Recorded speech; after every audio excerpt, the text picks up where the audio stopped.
guys, welcome back to Room 237, and I have yet another Christmas horror film to review. And this may be the best one I've seen this season, or this year. This is one that, again, I was thinking about doing last year, but just never got it. I'd never seen it until now. I had heard a little bit about it, just bare a minimum of the plot, and then that was it. I purposely wanted to go into this as cold as possible, and this is the kind of movie you want to do that to. You want to go into this as cold as possible. No pun intended.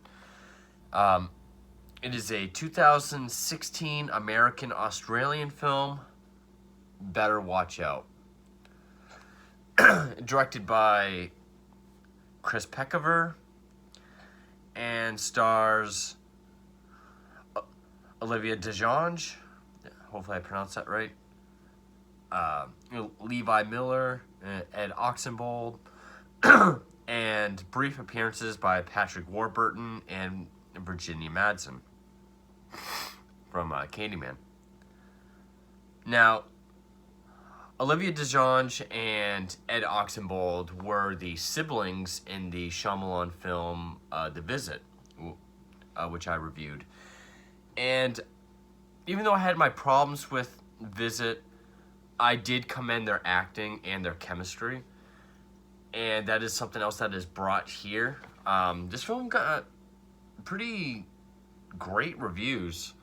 It wasn't unanimous. It did have its detractors. Financially, it did not do very well. It was made for $3 million. It made just under $189,000, so it did not do very well. But critically, this movie did very well, and of all the things this movie was praised for, even from some of the detractors, is the performances, especially from the very limited but main cast of these two and Ed Oxenbould. The performances, especially the chemistry of all three, are very well done. And I will say their chemistry was probably the best part of The Visit, and they helped bring that to this. Now, before I saw this, like, I had seen this at the store I go to, and I was like, oh, another Christmas horror film called Better Watch Out. How original. But then I heard that the plot was similar. The way I heard it worded was, I believe it was from, well, actually that was after I saw it, but I kept hearing Home Alone, but horror. And I know everyone says, oh, well, it's Saw or The Collector. But so like that with Christmas, but with these kids. So that's what I thought it was going into it.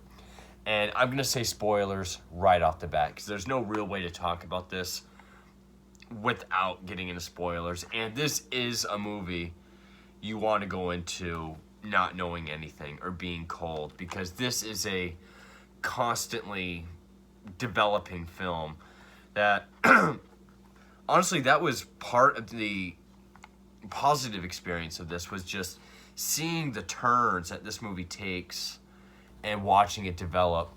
So I do recommend this. It does take several films that we've seen before, or types of films, and totally gives it a different Christmas psychological horror film spin. This is more of a psychological horror film than it is slasher, blood and guts, or home invasion even. Which home invasion can be more psychological, but this is more psychological horror. But definitely recommend this. Even if you go out and buy the DVD or Blu-ray, it's worth the price of admission. I actually can't recommend it enough. So I'm going to get into spoilers now, but don't even look up any plots or anything, because this is one of those movies that will really take you on a different ride. Like, I was not expecting the turns that this took. So, yeah, definitely go check it out. Getting in spoilers now. So, I will say, I guess it is like Home Alone because, this kid, he's 12. He's going to be 13 soon, but he's 12. This is his babysitter, so it's Luke Ashley. Ed Oxenbould plays his best friend Garrett, who I think lives nearby and keeps stopping by. So it is like Home Alone in the fact that they are Home Alone. I guess I'll just go through it chronologically. When the film opens up, it's Luke and Garrett.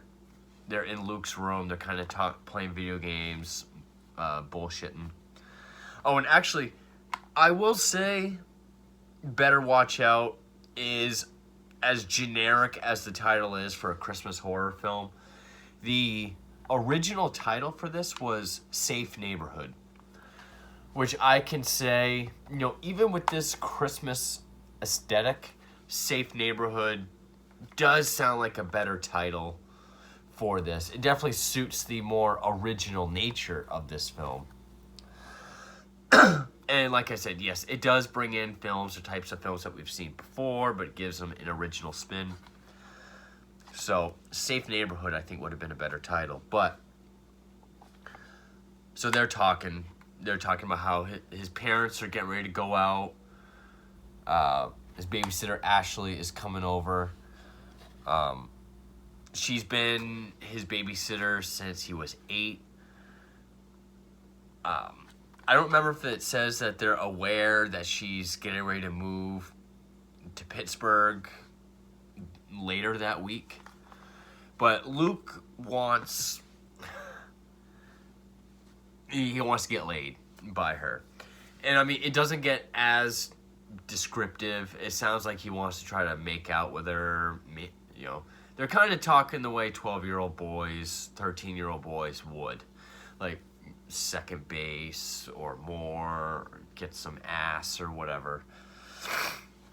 And, Garrett keeps saying, why, can't we just kind of puff and whatnot? And Luke talks about, going through with the plan. And that's sort of the first phase of this film. Because then she comes over. And even Patrick Warburton kind of has some, which I can listen to that guy's voice all day. He kind of says some creepy stuff, like wow, you are stunning. I can't really do a Joe Swanson, unless I'm yelling, which I'm not gonna do. And Virginia Madsen just seems unhappy in this marriage. But no, she pretty much kicks Garrett out. You can tell that she doesn't like this kid Garrett. And Garrett is sort of the comic relief. I will say he is the definition of character development and arc, especially in this film. I went from just, okay, he's the forced comic relief. Can't wait to get him out of the film. Minus the rapping, he is kind of like his character from The Visit or the Champ kid from the Goosebumps movie. So she comes over, talks about how she's supposed to be packing for the move, but she had to come by to say goodbye to everyone. And then, Virginia Madsen shows her that this trick they've been doing, they put a pencil on his doorknob because he's been sleepwalking lately, so the pencil's messed up. They know he's been walking. He has the heartbeat speaker under his bed to help him sleep, have him in bed by 11.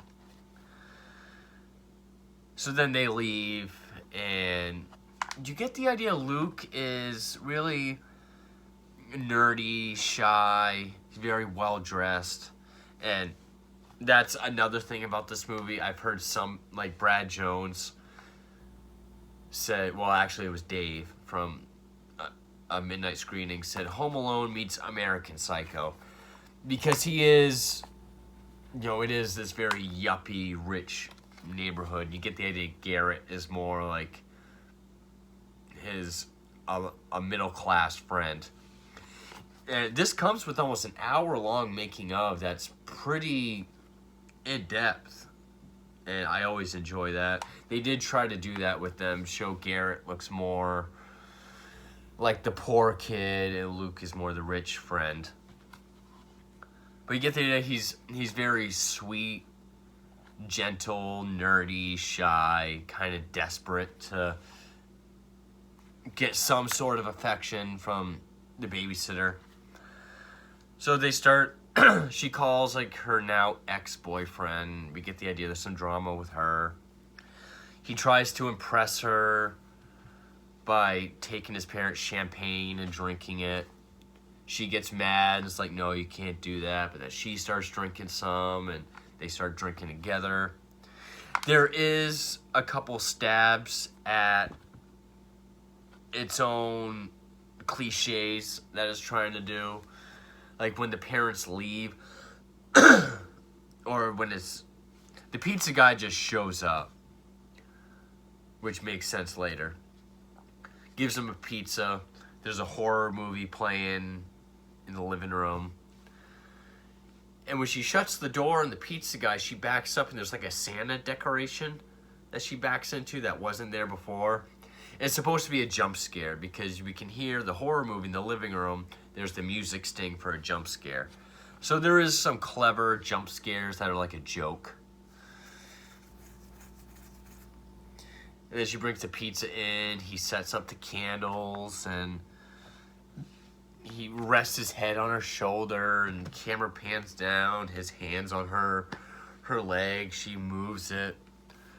She gets scared during the horror film, so she like jumps and like grabs his hand. He tries to kiss her. She gets mad and pushes him off of her, says it's inappropriate. And then we get into the home invasion.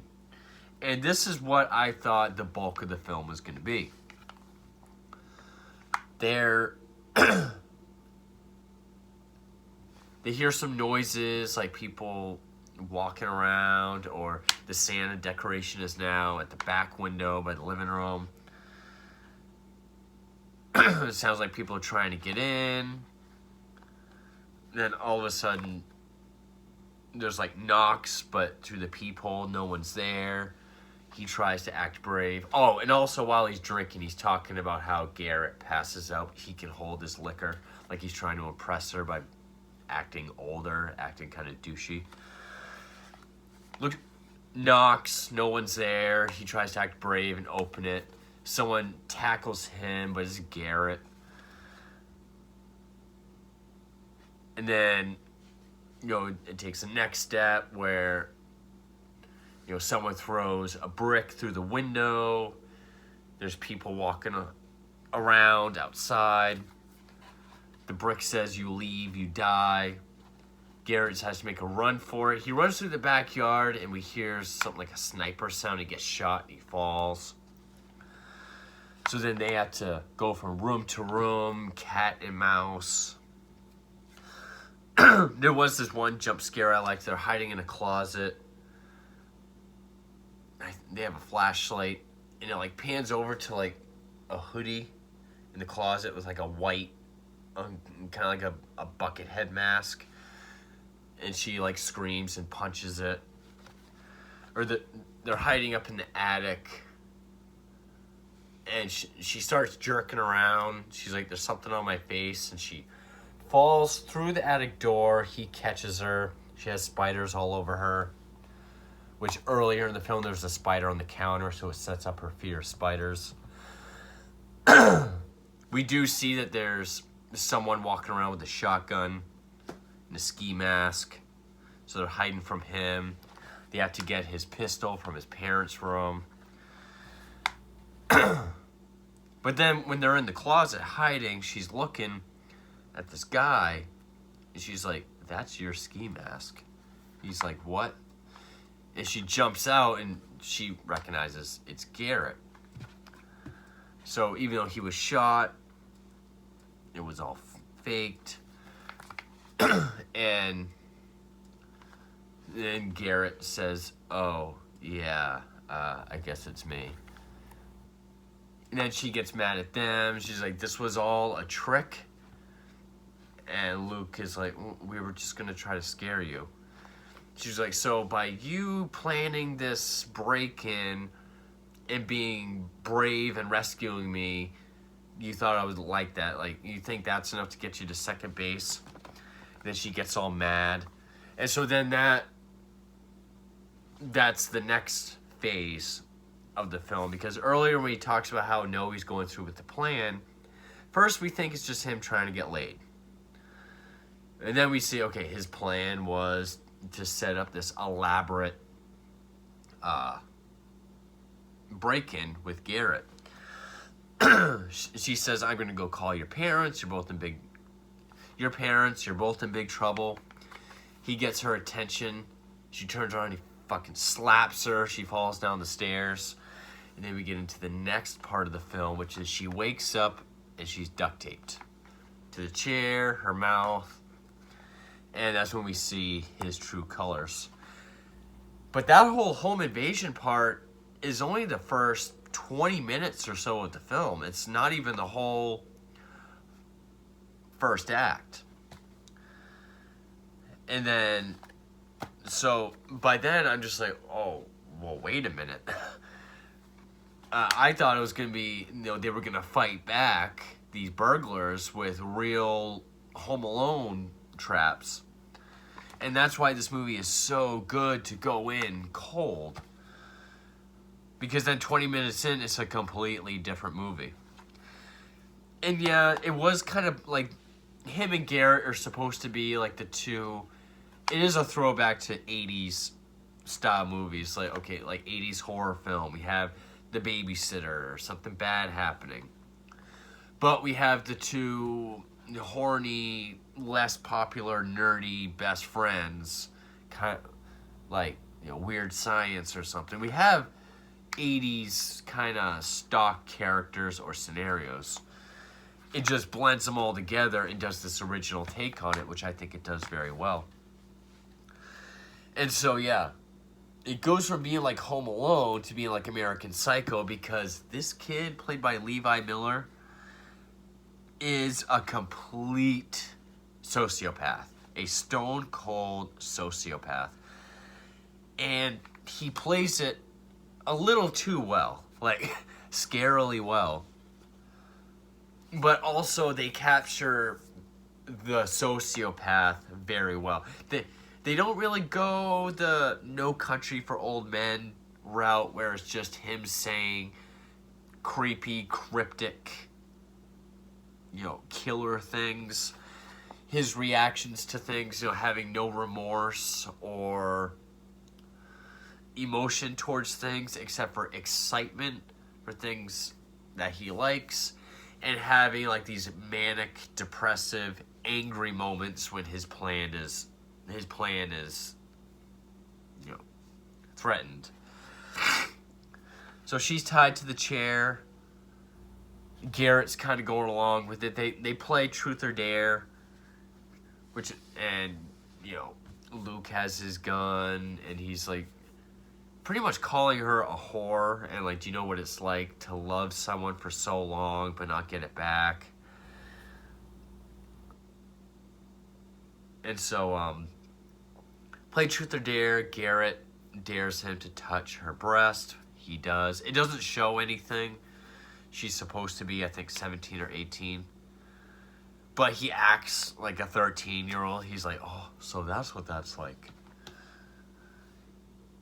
But then she kind of starts... And they wanted to make her the kind of female character we would have seen, like, in the 80s. Like, say, a Ripley or a Jamie Lee Curtis, where, she has to use her wits and her strength to work with what she's given, and to be more resourceful than your regular endangered babysitter. So she starts to work on the friends from inside. So she asked Luke, truth or dare. He says truth, and she's like, did you ever tell Garrett that you killed this hamster? So that's like the first wedge in between the two of them. Because Garrett's not really along for the ride. And I will say, I was annoyed with him at first. It's like, okay, comic relief, some what he says is funny. Then when he ran outside and got shot, I was like, okay, now we can just focus on these two and what they're going through.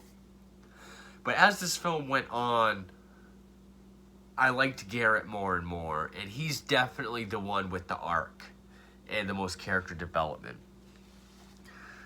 But I also really like the claustrophobic nature of this film because it all takes place in this one house. Not so much one room. A lot of it's in the same room. And it's with these two best friends, the very sociopathic leader, the sometimes skeptical follower. It reminded me a lot of Hitchcock's Rope, which is one of my favorite Hitchcock films. I have reviewed that. Rope is a wonderful, wonderful film. It's based on a play as well. I could see this being a play with its limited cast, its very limited setting. I love movies like that. It reminded me a lot of Rope. So put a little bit of Rope in there because it's all Luke's plan. His mastermind, sociopathic plan. And so then there's a knock on the door. It's her ex-boyfriend, Ricky. We find out which at first, it's like, hey, I come to talk to Ashley. He's like, she doesn't want to see you. He's like, well, can you give her these flowers? So he goes to hand the flowers. He pushes the door open. They go upstairs because he's looking for Ashley. It does have some good moments which there was this one panning shot that the director wanted to do because this is a set. It's not a real house. With Garrett coming from like the kitchen through the foyer to the living room on a scooter. A nice tracking shot. Where he's walking through the house trying to find Ashley. And we can see her in the kitchen in the background. And he's walking here in the living room. And she's like writhing in the chair with the tape on her mouth. And like right when he gets to where he's in the hallway so he can see her, he like stops and then Garrett comes around. Good shots like that. Says she's upstairs with cramps. He goes upstairs. He comes up behind him with the bat. But then he kind of wakes up, so then he's about to hit Luke with it, but then Garrett comes up with the shotgun. He gains control. And I like this shot. He's on his knees in front of Garrett with the shotgun. Then Luke comes up behind him with the bat and just hits him in the head. And then it kind of goes into like this almost slow-mo kind of like happy dance that he just accomplished something. And then like an overhead shot of him. Again, this kid does a great job at playing a fucking psycho. So then they're both tied up. And then it's revealed that Luke actually did call the boyfriend to have him come over so he could do this. Earlier in the film, he talks about, like, why did you date Ricky? Why did you date Jeremy? You can have any guy you want, but you date these jerks that treat you badly. So now it's like he called Ricky over so he could do this stuff to him. Then he wants to get Jeremy over so he can pretty much eliminate them so he can have her all to himself. You know, it's almost like they studied the perfect sociopathic mind. I'm not going to be like those people that's like, it takes us into the mind of a killer and a sociopath. Because I read about it on Wikipedia, so now I know what it's like to be in the mind and see through the eyes from the mind. Like Rob Zombie's Halloween. No, it's not. No. This is very entertaining and very well done. The boyfriend even wets himself so that he could freak out, clean it up, take the garbage outside so he could kind of buy them some time to talk about a plan. And then also in the first scene of the movie, when him and Garrett are in his bedroom talking, they talk about the paint cans on Home Alone. Would it blow your head right off, or would it just make you fly back like in Home Alone? And it makes it sound like they've had this conversation many times before. Well, now Luke pulls Ricky into the foyer, and he's like, I got a great idea. We're going to settle this once and for all.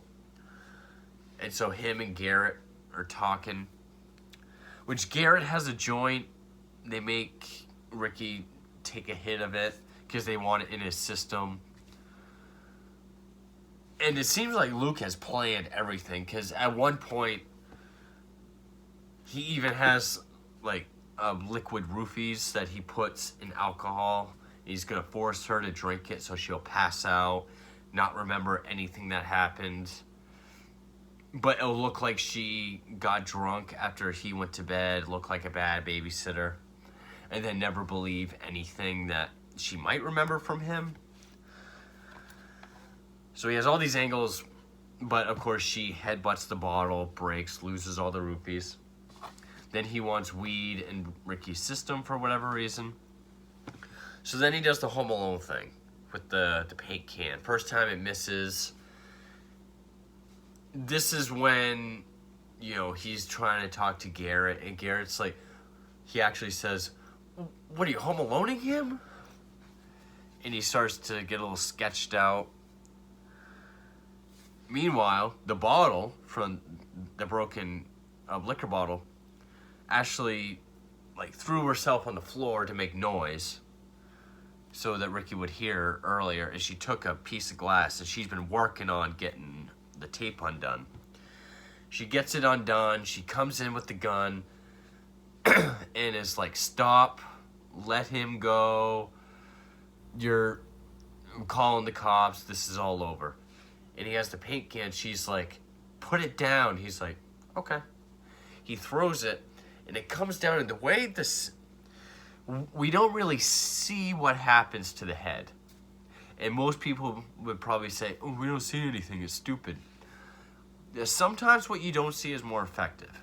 Stylized violence can still be very effective, like Clockwork Orange, with the cat lady comes down with the statue, we just get quick zoom of a painting she has, still effective.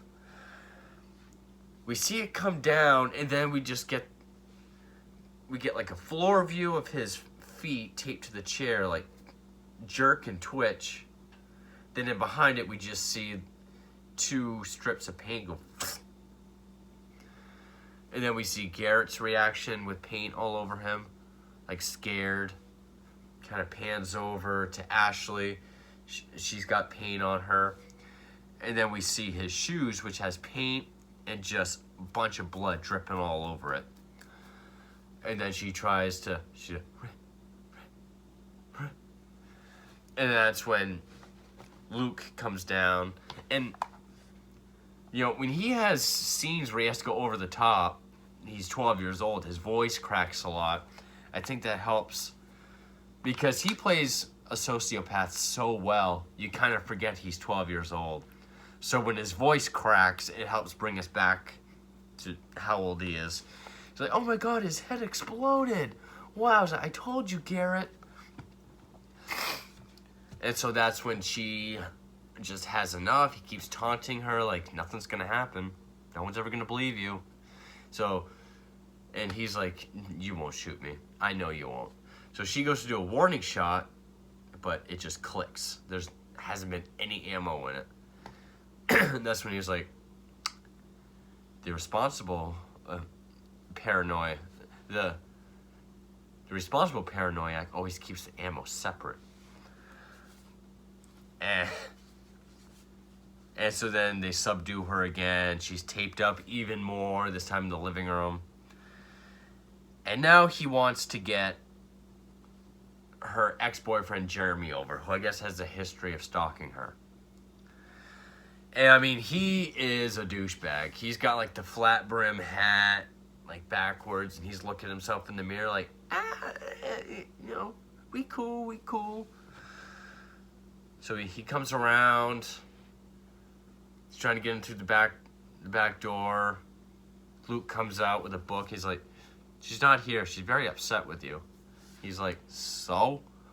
And he's like, he hands him a notebook. He's like, she wants you to apologize. He's like, I don't, so let me see her. He's like, no, she wants you to write down what you're sorry for. And then they have some more back and forth, but eventually he does write it. He's sitting on a swing outside. He writes it. Luke then throws a noose over, puts it around his neck, and then hauls it up, which he has hooked to a lawnmower. He drives the lawnmower, which pulls him up, undoes it, ties it to the ground, parks the lawnmower. So the I'm sorry thing looks like a suicide note. And by this point, Garrett is just so done with everything. Like, throughout the movie, he's been getting more and more less enthused and more scared. You know, first it was he finds out he killed his hamster, which even later on, Luke admits it wasn't an accident. And then we see that he didn't know he called Ricky himself to have him over, killed him with a paint can, called Jeremy over, killed him that way. And she's able to reach his inner, his moral compass by saying, you are a good person. He's not really your friend. He uses and manipulates you because he can. So she's like, undo me and we'll go call the cops. So he starts to cut off her tape, and then blam, he flies off screen because Luke has the shotgun.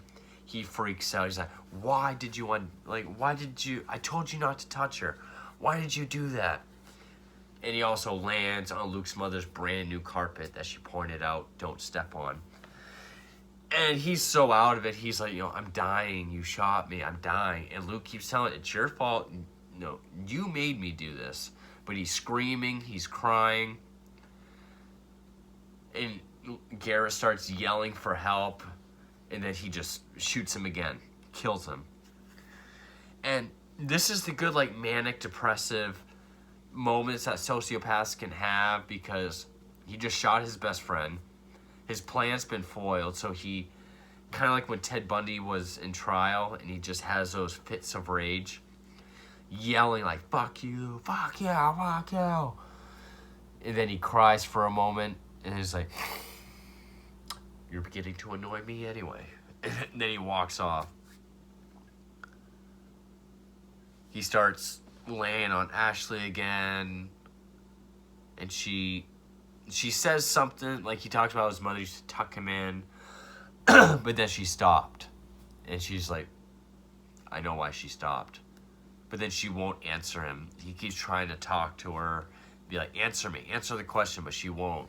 So he stabs her in the neck, lets her bleed out, and then he goes through the house like this montage, like we would see in an 80s film, kind of like the ending to Ferris Bueller, where he takes all the murder weapons and the paint, puts it on Jeremy's hands, gets his paint on his hands, his prints on all the weapons, sets up everything accordingly, gets his pajamas on, and he has this app on his phone to see how close his parents are. And he's rinsing mouthwash, and he's like, oh, fuck, the hole in his cheek, because at one point he did stab a pencil through Ricky's cheek. He does something with that to fix it or whatever. Then he can't get the pencil on the doorknob the right way from inside the room. So he has to go outside, go through his parents' window, out on the balcony, and go through. But now they're there. And he keeps kicking over Christmas decorations. He's able to get back into his room as they come inside. And then, like Ferris Bueller, when he's in bed and he has the snoring sound on his stereo, he has to turn it off with the baseball. Here, he has to turn the heartbeat speaker on and take his sleeping meds, which he did admit that sleepwalking is all fake. He doesn't sleepwalk. He used that as an excuse to get Garrett out of trouble with his mother one time. So that's all part of the elaborate plan as well. So yeah, he's a super mastermind, master manipulator. And so then he does that. He lays down, hears the screams. And at first I was like, this is one of those characters like the girls on Knock Knock or something where I want to see something happen.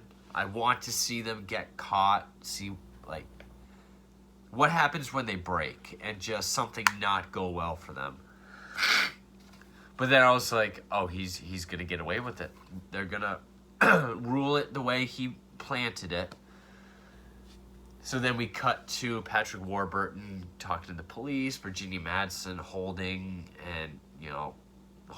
him.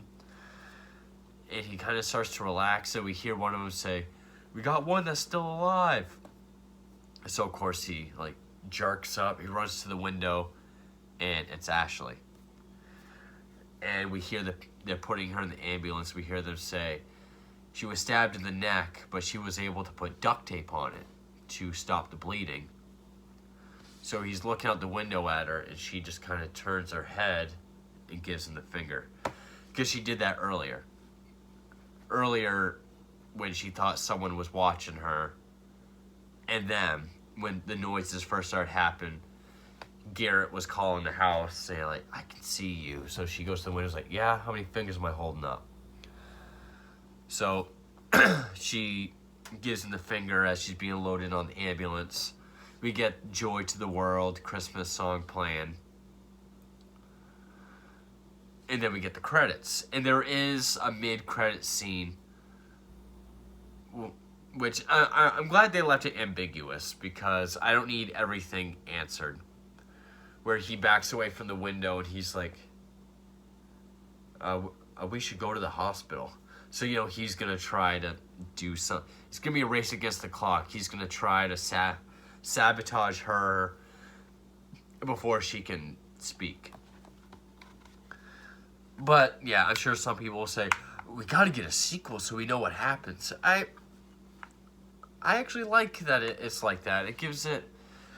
there was so many surprises and development throughout this film. I can live with a little ambiguity. I actually like some ambiguity in my movies, especially if they're well done like this. I also like how the end credits, it's got the Christmas card or storybook kind of framing around the credits. All of them have a mistletoe except for one that has yellow paint streaks. I thought that was cool. So yeah, it is, the first 20 minutes, I guess it's kind of like Home Alone, Home Invasion. But then, from that point on, I had no idea what this movie was going to be. I thought the whole movie was going to be these two burglars, lethal Home Alone traps. I did not know that was going to be the first 20 minutes. So watching this movie develop completely cold, not even having watched a trailer or even an entire review, this was a fun movie to watch unfold. And so, yeah, you go back and watch it twice. The second time, when they're Garrett and Luke are in his bedroom, and he talks about how he's going to go through with the plan. First time, we thought it was him just trying to get laid. And then as it went on, we know he was including Garrett in on this whole home invasion thing, up until he tied her up. But now we know, if we go back and watch it again, he's talking about the entire film. And Garrett is really how you give a character development. He went from being the annoying comic relief to having the best arc. And I actually felt bad when he was killed. I found it surprising. It is a very methodical pace, especially with him. Seeing him go from the loyal lapdog to becoming more and more distanced and not into this plan anymore. It did remind me of Hitchcock's Rope, but with more 80s archetype characters of like the wanting to get laid, kind of nerdy best friends, the babysitter, the douchey boyfriends and ex-boyfriends. I really enjoyed this film. This is a really well done psychological horror film, and one of the best parts about it is still the cast. Same with The Visit, and because the brother and sister from The Visit, even though they're not siblings in this, they're babysitter and kid's best friend, they still had great chemistry. And Levi Miller, the best friend of the best friend and kid being babysat, all three of them had great chemistry together. The chemistry is one of the strongest aspects of this film, along with the performances themselves. Oh, we also find out that the spiders that kept scaring her and ended up on her are his pets. And it is kind of amazing. Brad Jones did say this would make a good double feature with The Visit, because that makes you fear old people. This makes you fear young people with the two kids in both films. But you know, he plays the sociopath so well, and it's scary. I mean, everything is to an extent believable. I don't think there's a lot of convenience in this movie. It's not that it's convenient, like a Saw movie with how convenient things are. It's just he's good at planning everything. This is one I can kind of like Krampus, a new holiday season tradition that I could see myself watching. I really enjoyed this. And usually, whether a movie is really, really good or really, really bad, I know there's stuff that I'm leaving out just because there's so much to talk about. But this one had a lot of Christmas aesthetic as well, especially with the music. There's Christmas carolers outside. They even come to this house when she's tied up. He's got the Christmas sweater. So the music, the Christmas aesthetic, the claustrophobic limited setting.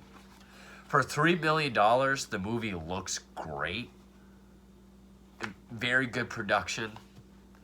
I love the look of the house. It's definitely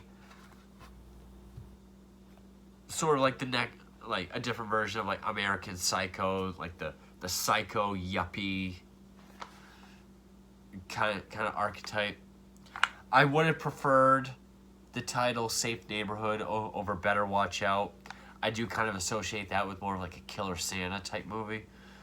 But I really enjoyed this. I had a lot of fun with Better Watch Out. And again, best way to go into it is absolutely cold. Don't watch a trailer or anything. I really like watching movies develop that way. And there are great twists and turns. So, Better Watch Out. Really, really, really enjoyed it. Awesome movie. Thank you for watching.